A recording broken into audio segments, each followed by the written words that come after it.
ما حراك بهذا أن يكبر قدرك عند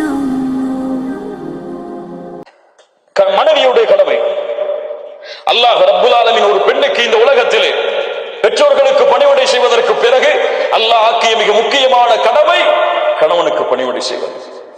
அல்லாஹ்வுடைய தூதர் முஹம்மது ரசூலுல்லாஹ் ஸல்லல்லாஹு அலைஹி வஸல்லம் அவர்கள் சொன்னார்கள், நான் இந்த உலகத்திலே ஒருவருக்கு சஜ்தா செய்யுமாறு ஒருவரை பணித்திருந்தால் கணவனுக்கு மனைவியை சஜ்தா செய்யுமாறு பணித்திருப்பேன். இதை விட என்ன வேண்டும்? முஹம்மது ரசூலுல்லாஹ் ஸல்லல்லாஹு அலைஹி வஸல்லம் அவருடைய இந்த வார்த்தையை விட என்ன வேண்டும்? பெண்களே, ஒருவருக்கு சஜ்தா செய்யுமாறு பணித்திருந்தால் மரியாதை நிமித்தமாக கணவனுக்கு சஜ்தா செய்யுமாறு என்னுடைய சமூகத்துடைய பெண்களை பணித்திருப்பேன். லா இலாஹ இல்லல்லாஹ். அல்லாஹ்வுடைய தூதர் ஸல்லல்லாஹு அலைஹி வஸல்லம் சொன்னார்கள், பெண்களே, சொர்க்கத்தின் எல்லா வாசலின் வழியாகவும் உங்களுடைய பெயர் அழைக்கப்பட வேண்டுமா? அல்லது அழைக்கப்படாமலேயே எந்த வாசலின் வழியாக நீங்கள் நுழைய வேண்டும் என்று ஆசைப்படுகிறீர்களோ அந்த வாசலின் வழியாக நீங்கள் நுழைய வேண்டுமா? கேளுங்க. இதா ஸல்லத் இம்ரஅத்து ஹம்ஸஹா,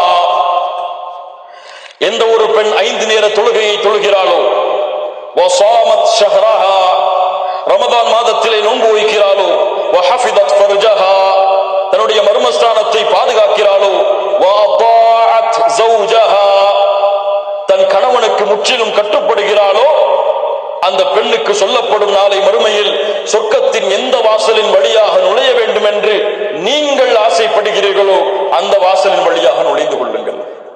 அல்லாஹ் அக்பர்.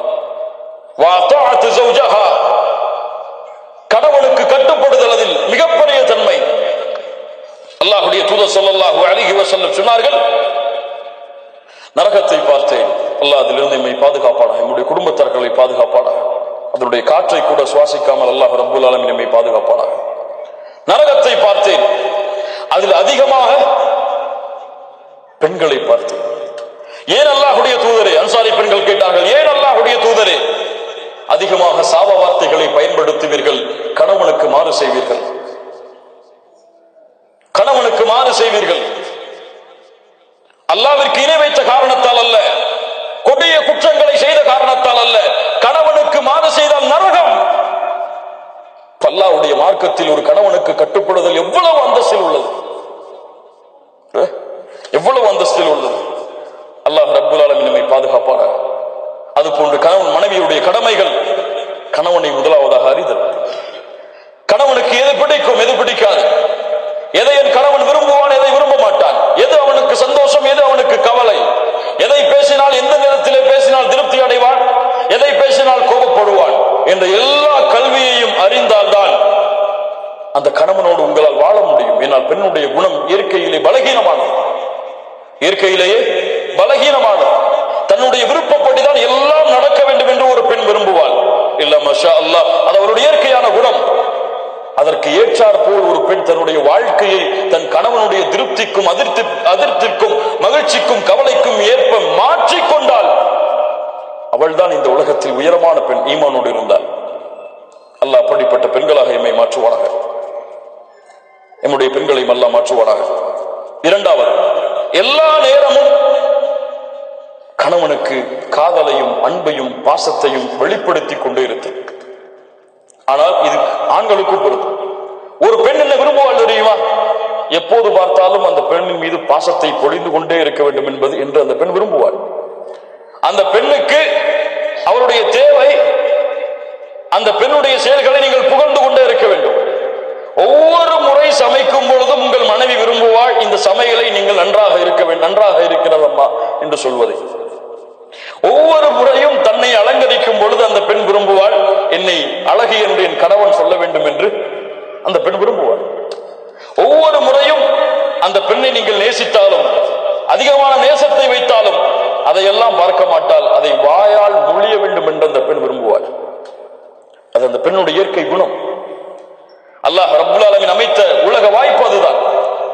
அனுப்புங்கள், ஐ லவ் யூ என்று அனுப்புங்கள். தவறா? மனைவிக்கு ஐ லவ் யூ சொன்னால் தவறா? தவறா?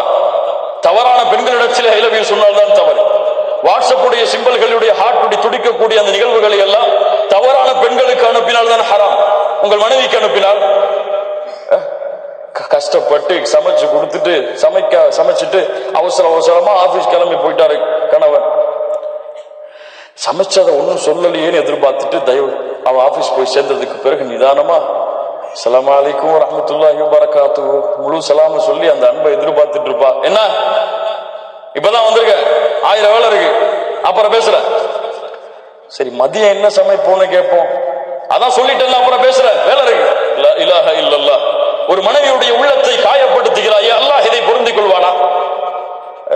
உன்னுடைய அன்பை எதிர்பார்த்திருக்கிறாள், அன்பை எதிர்பார்க்காதவர்களுக்கு அன்பை கொடுக்கிறாய். அவ்வளவு கோபத்தில் இருந்தாலும் மேனேஜர் வந்துட்டா, சார் சொல்லுங்க சார், இப்ப முடிச்சிடறேன். லா இலாஹ இல்லல்லாஹ், லா இலாஹ இல்லல்லாஹ். யோசித்து பாருங்கள் மூமின்களே, இதுவெல்லாம் நம்முடைய வாழ்க்கையில் நடக்கக்கூடிய நிகழ்வுகள். நாம் இதில் பங்கு கொண்டிருக்கிறோம். அந்த மனைவியுடைய உள்ளம் நிறைந்து விட்டால் உங்கள் மீது அவள் அன்பை காட்ட மாட்டாளா, பாசத்தை காட்ட மாட்டாளா? அன்னைக்கு மதிய சாப்பாடு அவ்வளவு அற்புதமா இருக்கும். சொல்லி பாருங்க, கால சாப்பாடு இந்த மாதிரி நான் சாப்பிட்டது இல்லமா என் வாழ்க்கையில சொல்லி மனைவி மதியம் அந்த சாப்பாட்டை எப்படி செய்வாங்க? காலையில போகும்போது இதெல்லாம் என்ன, ஒரு ஹோட்டல்ல போய் சாப்பிட்டு போயிருக்கலாம், நீங்க போனீங்க மதியம் உப்பு கூட இருக்காது. நைட்டு அவ்வளவு பசியில வருவீங்க, ஏதாவது குடும்பம்னு சொல்லி. அப்பதான் நமக்கு நோஞ்சி எல்லாம் முடிஞ்சு போய் கஷ்டப்பட்டு வருவோம். அப்போ அப்பாங்க பாருங்க, லா இலாஹ இல்லல்லாஹ். அல்லாஹ் ரப்புல் ஆலமீன் நம்மை பாதுகாப்பானாக. சதா நேரமும் அன்பையும் பாசத்தையும் இருவரும் பரிமாறிக்கொண்டே இருத்தல். மனைவி கணவனுக்கு கொடுத்தல், கணவன் மனைவிக்கு கொடுத்தல். இருவரும் அன்பையும் பாசத்தையும் வெளிப்படுத்திக் கொண்டே இருத்தல். சொல்லுங்கள், எவ்வளவு முறை வேண்டுமானாலும் சொல்லுங்கள். இப்போ போய் ஐ லவ் யூ அனுப்புவீங்கன்னா சந்தேகப்படுவாங்க. அதான் முதல்ல நம்ம கன்ஃபார்ம் பண்ணிக்கணும். வாயால சொல்லிட்டு அதுக்கப்புறம் வாட்ஸ்அப்ல அனுப்புங்க. வேற யாருக்கும் மாத்தி அனுப்பிட்டாங்கன்னு சொல்லி வேற மாதிரி சந்தேகம் வந்துடும். சொல்லி பல நாள் ஆச்சு, பல வருஷம் ஆச்சு, இல்ல எப்போ சொல்லியிருப்போம். கல்யாணம் முடிக்கிறதுக்கு முன்னாடி பேசி வைக்கும் போது 1000 முறை போயிருக்கும். அந்த காலத்திலேயே டெலிகிராம்லையும் தந்தியிலையும். திருமணம் முடிச்சதுக்கு பிறகு அந்த வார்த்தை இருக்குதான்னே நமக்கு மறந்துடும். பலருக்கு இல்ல. மஷா அல்லாஹ், அல்லாஹ் பாதுகாத்தவர்களை தவிர. அல்லாஹ் நம்முடைய வாழ்க்கையை மகிழ்ச்சியாக ஆக்குவானாக.